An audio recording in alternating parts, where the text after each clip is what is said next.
wabarakatuh. Terima kasih kepada Profesor di atas peluang untuk memberi di atas tugasan yang telah diberikan.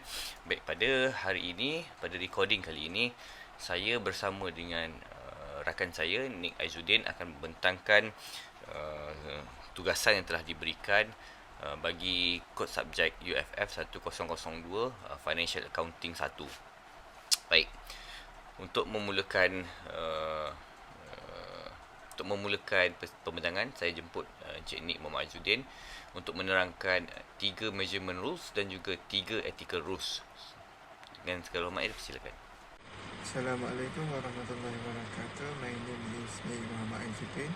So, pada hari ini saya akan menerangkan tentang measurement rules dan ethical rules. Okey, dekat slide ni kita boleh tengok measurement rule ni dia ada 6 semuanya. Yang pertama, money measurement, historical cost, realization, matching, duality dan lain. Dan yang last sekali is materiality. So, pada hari ini saya akan menerangkan tentang money measurement, historical cost dan materiality. Okey, pada slide ni saya akan menerangkan sedikit sebanyak tentang wang sebagai nilai ukuran. Okey, sebagaimana kita tahu, wang ni merupakan unit ukuran dalam sesuatu perniagaan.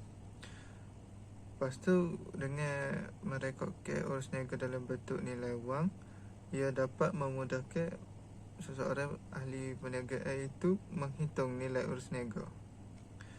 Seterusnya, setiap negara mempunyai unit mata wang sendiri. Sebagaimana kita tahu, Malaysia menggunakan RM. Dengan adanya wang, kita dapat mengetahui nilai harga sesuatu barang tersebut. Sebagai contoh, seseorang pekerja itu dibayar gaji berdasarkan dengan pengalaman dan skill yang dia ada.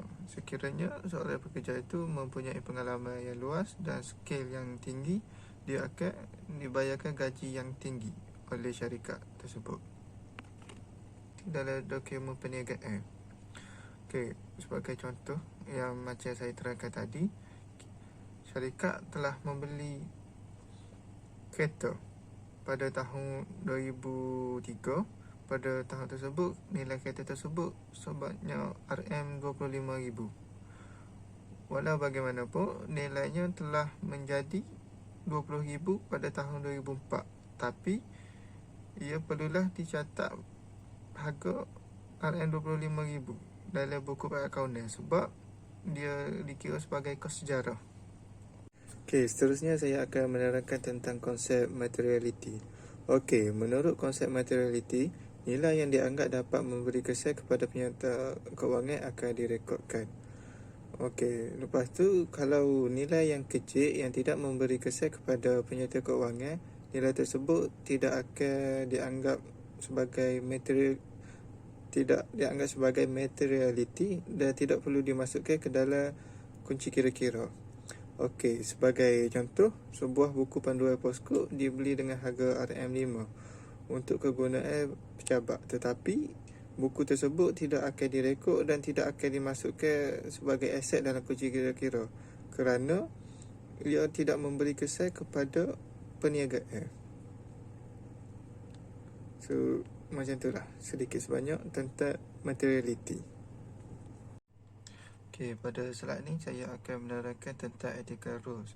So, ethical rules ni dia ada 6. Yang pertama ialah conservation, yang kedua consistency, yang ketiga objectivity, yang keempat relevant, yang kelima integrity dan yang terakhir ialah confidentiality.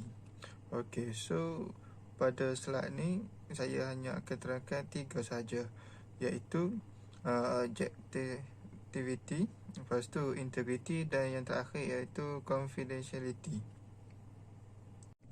Okey, seterusnya saya akan menerangkan sedikit sebanyak tentang prinsip objectivity.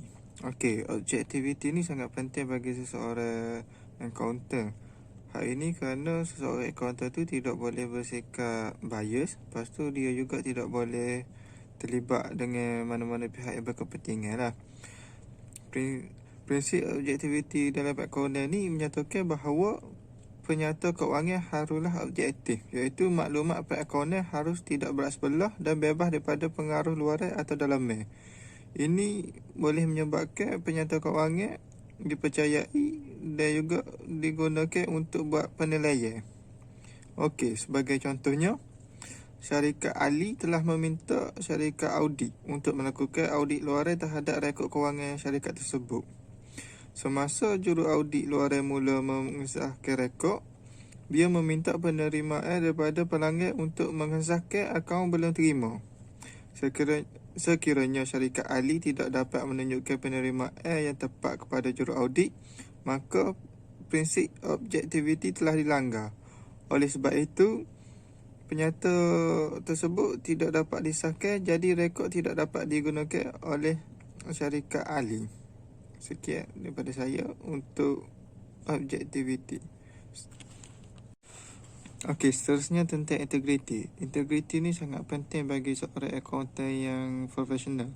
Hal ini akan menyebabkan accountant itu dipercayai. Okey, maksud integriti kat sini ialah accountant tersebut perlu bersikap jujur dan telus dalam menyediakan penyata kewangan. Okey, sebagai contohnya, apabila sesuatu syarikat tersebut telah melakukan lebihan belanjuan, so accountant tersebut perlulah menyatakan dalam laporan syarikat tersebut telah melakukan lebihan belanjawan. Oleh itu, accountant tersebut tidaklah boleh menukar kenyataan yang menyatakan syarikat tersebut mempunyai lebihan hasil berbanding dengan perbelanjaan. Okey, etika yang terakhir ialah tentang confidentiality. Okey, confidentiality ni ialah professional accountant should respect the confidentiality of information acquired as a result of professional service based on current development in practice, legislation and technique. Professional accountant should act diligently and by applicable technical and professional standard when provide professional services. Okey, dekat bawah tu terdapat dua example. So, following circumstance where professional accountant or may be required to disclose confidential information or when such disclosure may be appropriate. First, disclosure is permitted by law and it is authorized by the client or the employer. Okay, the last example is disclosure is required by law. Okay, itu sahaja tentang etika of accountant daripada saya. Baik, terima kasih Encik Ni Azuddin di atas penerangan tadi. Saya akan menyambung pembentangan bagi soalan kedua. Iaitu soalannya adalah, based on your selected PLC's set of annual reports including financial statements for the year of 2020, demonstrate how any 3 measurement rules and any 3 of ethical rules are applied and evident in those report. Jadi soalan meminta kami memilih satu syarikat PLC yang tersenarai dalam bursa saham untuk dibentangkan 3 measurement rules yang ada dan juga 3 ethical rules berdasarkan financial statement dan juga annual report yang kami dapatlah. Baik, secara penerangan, apakah itu PLC? PLC adalah singkatan kepada private limited company yang mempunyai berhad ataupun sendirian berhad di belakangnya. Contoh A, syarikat A sendirian berhad, A berhad. Yang common form of business entity in Malaysia, because unlike sole proprietors, a private limited company or PLC is a separate legal identity. It can acquire assets, go into debt, enter into contract, sue or be sued in its name, and has a perpetual succession until the directors and shareholder decide to dissolve the company. The liability of the owner limited to the amount that they individually have contributed as an investment to the company. Baik, according to the data, bold data, the top 50 companies in Malaysia by revenue in 2020 is monopolized by PLC. ya, data bold data seperti yang tertera di skrin, sumber yang diperoleh. Antara company yang terkaya, mempunyai hasil yang tertinggi di Malaysia adalah company yang tersenarai dalam tersenarai sebagai private limited company. Contoh seperti Maxis, Petron, Telekom dan juga CMB Group lah. Ini antara syarikat yang mempunyai kedudukan kewangan yang stabil lah. Baik, untuk tugasan kali ini kami memilih untuk membentangkan kepada Prof, iaitu syarikat CMB Group dengan moto Future Forward. With a team of Future Forward, CMB Group Holdings berhad endeavours to make the business a force for good. Ini introduction dia. A catalyst to a better planet and sustainable future. They aspire to build a high-performing, sustainable organisation to help advance customers and society. Towards fulfilling this purpose, CIMB Group Holding is embracing its principle of good governance, responsible banking, and value-based intermediation. They also want to take an inclusive approach to plan and deliver their growth strategies. Their effort is always focused on going beyond meeting the immediate expectation of most critical stakeholders to deliver shared value, which is all about helping them shape a better future. Dan ini adalah tema CIMB Future Forward, yang mana nak membawa syarikat ke hadapan untuk membantu the effort to focus and go beyond to be a better future lah. Right. Baik. Untuk CIMB Group Holding ini, kami memilih 3 daripada 6 measurement rules, iaitu yang dapat kami jumpa. Yang pertama adalah historical cost, yang kedua matching, dan yang ketiga konsep realization lah. Semua ada, cumanya yang ini yang kami fokuskan lah, kami highlight kan. Baik. Historical cost. In short, historical cost is considered the original cost of an asset as recorded in entity accounting period lah. Transaksi yang direkodkan dalam buku perakaunan pada harga asal sewaktu dibeli ataupun harga kos lah. Contoh yang paling mudah yang boleh kita dapat adalah pembelian aset bangunan, ataupun contoh CIMB acquired untuk membeli bangunan sebagai satu contoh letak branch di situ. So itu adalah historical cost lah. Dan kita dapat kumpulan kami dapat mencari ataupun kita dapat cari dekat mana statement ini adalah pada financial statement muka surat ke-46, di bawah summary of significant group accounting policies, yang mana menyatakan the financial statement have been prepared under historical cost convention. Ya, ini adalah screenshot daripada financial statement seperti yang di-highlightkan. The financial statement has been prepared under historical cost. Ini adalah konsep yang pertama yang ada dalam CIMB Group, measurement rules CIMB Group. Baik, yang kedua adalah matching. In short, matching requires that revenue and any related expenses generated by business can be recognized together in the same period lah. Ataupun senang kita faham, financial statement ni memang disediakan or prepared by matching concept. Maknanya di mana ada expenses, di situ ada corresponding transaction lah. Di mana ada revenue, di situ ada corresponding expenses lah. Mesti check and balance, debit and credit lah. Jadi expenses incurred in revenue must be matched to be determined profit or loss lah. Baik, dalam case CIMB Group ini pula, contoh termudah ataupun paling mudah kita jumpa pada financial statement adalah nilai total asset adalah sama ataupun matching dengan nilai total liabilities dan equity, tampu equity lah, seperti yang tertera di dalam skrin. 43.034 bilion ringgit merupakan total asset CIMB Group, yang mana merupakan hasil liability, nilai liability dan juga nilai equity lah. Ini adalah kenyataan dalam financial statement mereka, seperti yang tertera. Kolom asset mempunyai 43.034 bilion, kolom liability 15.633 bilion, dan total equity mempunyai 27.401 bilion lah. Jadi total ataupun jumlah keseluruhan membawa kepada nilai yang sama kepada total aset.